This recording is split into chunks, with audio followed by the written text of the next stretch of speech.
Hello বন্ধুরা, আজ আমি তোমাদের কাছে নতুন একটা রেসিপি নিয়ে এসেছি। আজ আমি পাউরুটি দিয়ে রসমালাই বানিয়ে তোমাদেরকে দেখাবো। এই রসমালাই তৈরি করতে দেখো আমার কি কি লাগছে, তোমাদেরকে দেখিয়ে দিচ্ছি। এখানে দেখো 8 পিস পাউরুটি নিয়েছি, এক বাটি দেখো গুঁড়ো দুধ রয়েছে, এক বাটি চিনি রয়েছে, কাজু আছে, পনির আছে, আর এখানে খোয়া দেখো আমি গ্রেট করে নিয়েছি। এখানে দেখো 1 কেজি দুধ আমি ঘন করে দেখো জাল দিয়ে নিচ্ছি। এবার দেখো গুঁড়ো দুধ আমি দুধের মধ্যে দিয়ে দিচ্ছি।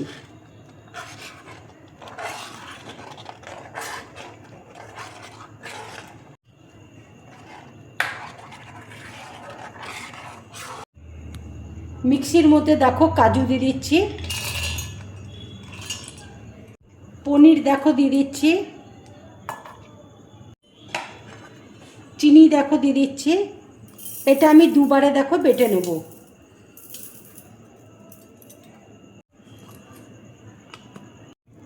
মিক্সিতে দেখো পেস্ট করে নিয়েছি।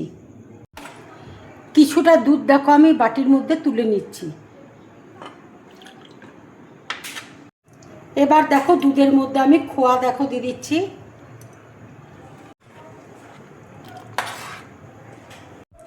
এবার দেখো কনডেন্স মিল্ক আমি দিয়ে দিচ্ছি। এবার দেখো এলাচ গুঁড়ো দিয়ে দিচ্ছি।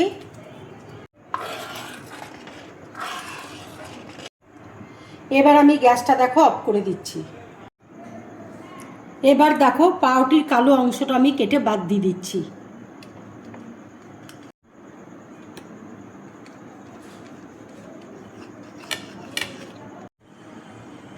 এবার দেখো ছোট ছোট বলের মতন আমি তৈরি করে নিচ্ছি পনিরটা। পনির আর কাজু দেখো ছোট ছোট বলের মতন তৈরি করে নিচ্ছি।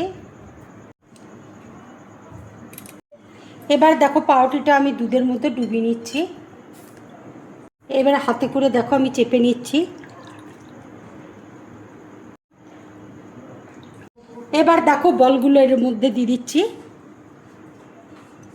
গোল গোল দেখো বলের মতন আমি তৈরি করে নিয়েছি। দুধের মধ্যে দেখো ডুবিয়ে নিয়েছি। এবার একটু চেপে নিচ্ছি। পনিরের বলটা দেখো দিয়ে দিচ্ছি। ভালো করে দেখো আমি মুড়িয়ে নিচ্ছি। দুধটা দেখো হালকা গরম রয়েছে। এবার আমি রসমালাইয়ের উপরে দিয়ে দিচ্ছি।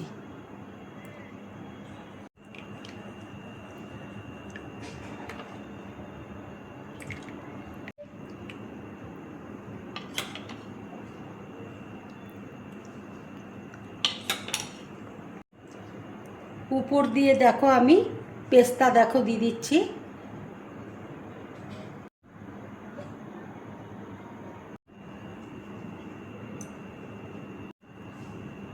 এইভাবেই তোমরা রসমালাই বানিয়ে বাড়িতে খাবে। খেয়ে অবশ্যই আমাকে কমেন্টস করে তোমরা জানাবে তোমাদের কেমন লাগলো। যদি আমার এই রেসিপিটা তোমাদের ভালো লাগে তাহলে লাইক করবে, শেয়ার করবে, আর ড্রিম ব্লগ চ্যানেলটাকে সাবস্ক্রাইব করবে। তোমরা বেশি করে কমেন্টস করবে, তাহলে আমার খুব ভালো লাগবে। নমস্কার।